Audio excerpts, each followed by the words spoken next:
आज हम एक बहुत ही अद्भुत कथा में उतर रहे हैं। एक ऐसी कहानी जो धैर्य, सहयोग और एक दिव्य आधार के बारे में है। जी हाँ, हम बात कर रहे हैं भगवान विष्णु के दूसरे अवतार, कूर्म अवतार की। तो कहानी शुरू होती है एक ऐसे समय से जब एक बहुत बड़ा युद्ध खत्म हुआ था। और पता है क्या हुआ? इतिहास में पहली बार देव यानी देवता असुरों से बुरी तरह हार गए थे। सोचिए, उनका सारा तेज, सारी शक्ति, सब कुछ जैसे खत्म हो गया था। अब ऐसे में जब सब कुछ हाथ से निकल चुका था, शक्तिहीन और निराश देवता कहाँ जाते? वो पहुंचे परम सत्ता भगवान विष्णु की शरण में। उन्होंने गुहार लगाई कि कोई तो रास्ता दिखाइए अपनी शक्ति वापस पाने का, इस सृष्टि में संतुलन फिर से बनाने का।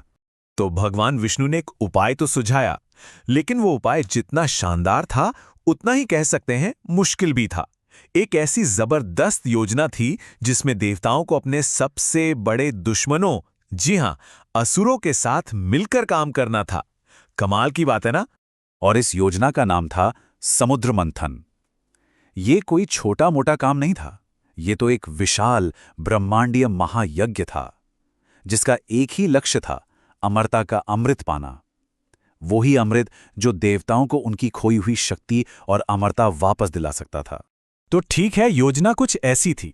भगवान विष्णु ने एकदम साफ साफ 4 बातें बताईं। पहली, विशाल मंदराचल पर्वत को मथनी बनाया जाएगा। दूसरी, शक्तिशाली नागराज वासुकी बनेंगे रस्सी। तीसरी, देवता और असुर दोनों मिलकर इस महासागर को मथेंगे। और चौथी और सबसे जरूरी बात, लक्ष्य था दिव्य अमृत को प्रकट करना। तो बस कुछ समय के लिए एक संधि हो गई। भगवान ने जैसा बताया था वैसा ही हुआ। देवताओं ने नागराज वासुकी की पूंछ को थामा और असुरों ने उनके सिर वाले हिस्से को। और बस ब्रह्मांड का सबसे बड़ा मंथन शुरू होने ही वाला था। और फिर शुरू हुआ वो शक्तिशाली मंथन। एक तरफ देवता, दूसरी तरफ असुर, एक तरह की ब्रह्मांडीय रस्साकशी। लेकिन जैसे ही दोनों ने अपनी पूरी ताकत लगाई, इस भव्य योजना में एक ऐसी बड़ी मुश्किल आ गई जिसके बारे में किसी ने सोचा तक नहीं था। उनकी सारी मेहनत सब बेकार जा रही थी। वो पर्वत जो इस पूरे काम की चाबी था, वही धीरे धीरे समुद्र में डूब रहा था। पूरा का पूरा प्रयास बस अब खत्म होने ही वाला था।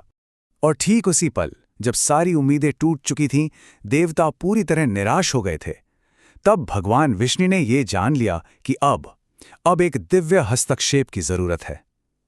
और यहीं से इस कथा का सबसे प्रेरणादायक मोड़ आता है। उन्होंने एक बिल्कुल नया, एक बहुत ही विशाल रूप धारण किया, और वो था कूर्म अवतार। एक विराट कछुआ जो उस ब्रह्मांडीय महासागर में उतरा सिर्फ एक काम के लिए, उस डूबते हुए प्रयास को एक मजबूत, एक स्थिर आधार देने के लिए। अब जरा इस बात पर गौर कीजिए, इसका पैमाना कितना बड़ा था। शास्त्रों में बताया गया है कि यह पर्वत 15 लाख किलोमीटर चौड़ा था। जरा सोचिए, और कूर्म अवतार ठीक इसके नीचे प्रकट हुए और इतनी सहजता से इस पूरे विशाल पर्वत को अपनी पीठ पर उठा लिया। और कहते हैं कि जब देवता और असुर पूरी शक्ति से पर्वत घुमा रहे थे, तो वो भगवान की पीठ पर एक सुखद खुजली जैसा लग रहा था। ये बात उनकी अनंत शक्ति को कितने शानदार ढंग से बताती है ना। मतलब वो अकल्पनीय ताकत उनके लिए बस एक हल्की सी खुजली थी, अब जाकर आधार पूरी तरह से मजबूत और स्थिर था। और देखिए, भगवान विष्णु ने सिर्फ आधार ही नहीं दिया, उन्होंने तो इस महायज्ञ की सफलता पक्की कर दी। कैसे? उन्होंने थकते हुए देवताओं और असुरों को अपनी दिव्य शक्ति से नई ऊर्जा दी, और तो और अपनी सहस्त्र भुजाओं से पर्वत को ऊपर से भी स्थिर रखा। तो बस इस दिव्य सहारे के मिलते ही मंथन फिर से शुरू हुआ, और इस बार सफल रहा। और बहुत जल्द उस महासागर ने अपने अंदर छिपे एक से एक अविश्वसनीय खजाने बाहर निकालने शुरू कर दिए। ये जो इतना बड़ा प्रयास था, जो सिर्फ और सिर्फ कूर्म अवतार की वजह से ही संभव हो पाया, उससे निकले 14 दिव्य रत्न और कई दूसरी अद्भुत चीजें। और हाँ, सबसे जरूरी, वो अमृत जिसकी देवताओं को सबसे ज्यादा जरूरत थी।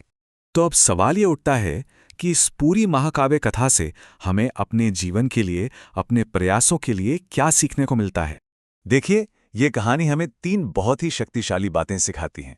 पहली, कि बिना एक मजबूत आधार के कोई भी बड़ा प्रयास सफल नहीं हो सकता। वो डूब ही जाएगा। दूसरी बात कि सहयोग से, मिलकर काम करने से बड़े बड़े लक्ष्य भी हासिल किए जा सकते हैं, भले ही साथ में विरोधी ही क्यों ना हो। और तीसरी और सबसे अहम बात कि जब लगता है कि सब कुछ विफल हो रहा है, तब अक्सर कोई ना कोई अदृश्य मदद, कोई दिव्य शक्ति हमें सहारा देती है। और अंत में बस यही एक विचार आता है। ये कथा हमें याद दिलाती है कि जब भी जीवन में हमारे बड़े बड़े प्रयास डगमगाने लगें, जब हमारा मंदराचल हिलने लगे, तो शायद ये एक संकेत है, एक संकेत कि कोई दिव्य आधार प्रकट होने वाला है जो हमें संभालेगा और हमारी सफलता को सुनिश्चित करेगा।